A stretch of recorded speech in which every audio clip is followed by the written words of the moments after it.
Jalpaiguri medical কলেজের বিভিন্ন পরিষেবা নিয়ে বারবার উঠছে প্রশ্ন। মেডিকেল কলেজের বিল্ডিংয়ের কাজ চলছে, তবে স্বাস্থ্য পরিষেবা ও অন্যান্য পরিষেবা নিয়ে বারবার বিক্ষোভের মুখে পড়তে হচ্ছে স্বাস্থ্য দপ্তরকে। স্বাস্থ্য দপ্তরের বিভিন্ন সমস্যার কথা জানিয়ে অন্যান্য দপ্তরের আধিকারিকদের নিয়ে জলপাইগুড়ি মেডিকেল কলেজের সুস্থ পরিষেবা চালু করতে স্বাস্থ্যসহ অন্যান্য দপ্তরের সঙ্গে জলপাইগুড়িতে সমন্বয় বৈঠক অনুষ্ঠিত হলো মঙ্গলবার। জেলাশাসকের কার্যালয়ে আয়োজিত এই বৈঠকে স্বাস্থ্য বিভাগ ছাড়াও পুলিশ, পঞ্চায়েত, পূর্ত প্রভৃতি দপ্তরগুলোর পদস্থ আধিকারিকেরা উপস্থিত ছিলেন। এদিনের এই বৈঠক প্রসঙ্গে জলপাইগুড়ি মেডিকেল কলেজ ও হাসপাতালের MSVP কল্যাণ খা জানান, জলপাইগুড়ি সুপার স্পেশালিটি হাসপাতালের সামনে অবস্থিত রাস্তার ড্রেন নিয়ে সমস্যা সামনে আসছে।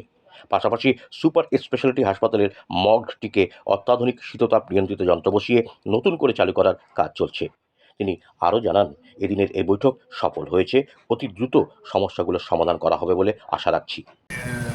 আমাদের হাসপাতালের যে ইস্যুগুলো, যেগুলো ধরুন হাসপাতাল তো একটা জায়গার মধ্যে, আমাদের যে জেলা বলুন বা শহর বলুন বা পঞ্চায়েত বলুন, সেই জায়গায় সমস্ত অসুবিধা আমরা নিজেরা সমাধান করতে পারি না।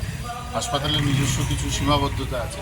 তো বাকি যে জিনিসগুলো, যেগুলো জেনারেল অ্যাডমিনিস্ট্রেশন বা পুলিশ অ্যাডমিনিস্ট্রেশনের সাহায্য লাগে, সেইটার জন্য আমরা এসেছিলাম।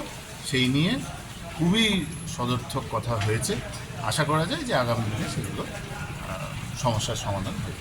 যেমন ধরুন এনক্রোচমেন্ট, আমাদের SSH একটা তো বড় ইস্যু, এনক্রোচমেন্টের বিষয়টা, সেগুলো থেকে শুরু করে বাকি যে ধরুন আমাদের ওখানে SSH-এর সামনে যে ড্রেনটা, যেটা প্রতিবার যেটা ইয়ের সময়, বর্ষার সময় অসুবিধা হয়, সাধারণ মানুষের অসুবিধা হয়, সেইগুলো নিয়ে আলোচনা হয়েছে। সেটা আশা করা যায় সমাধান হবে। এটা তো মিউনিসিপ্যালিটি, পুলিশ এবং DM অফিস, তারা প্রত্যেকে যাতে রুটিনলি নেওয়া হয়, কারণ আমাদের এখানে রেগুলারলি হচ্ছে, বডি আসছে, তো রেগুলারলি যদি ডিসপোজালটা হয় তাহলে ভালো হয়, সেটা আমরা বলেছি।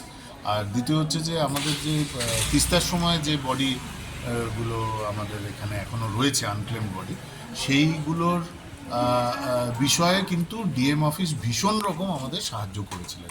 সেই সময়তেই আমাদের যে ফ্রিজারগুলো তৈরি করার জন্য যে পারমিশন এবং তার যে কাজের যে AFS, সেটা আমরা DM অফিসের জন্যই পেয়েছি। কি অবস্থায় আছে এখনও এক্স্যাক্ট সংখ্যাটা আমাকে জেনে বলতে হবে, কিন্তু এখনও আনক্লেমড বডি আমাদের ডিস্ট্রিক্ট হসপিটালের যে পুলিশ মর্গ, সেখানে রয়েছে। SSH-এ কাজ চলছে, সেখানে মর্গের যে ফ্রিজারগুলো, সেগুলোর কাজ চলছে, যার কারণে ওখান থেকে বডি সমস্তটাই আমরা DH-এ সমস্ত বডিরই আমাদের DNA-র স্যাম্পল নেওয়া আছে। সুতরাং এই বডিগুলো ডিসপোজ করে দাও, আমরা এটা রিপিটেডলি পুলিশকেও জানানো হয়েছে। আর ডিসপোজালটা যেটা, সেটা তো মিউনিসিপ্যালিটির কাজ, ওনারাও করে দেবেন, সেটাই আশ্বাস দিয়েছে।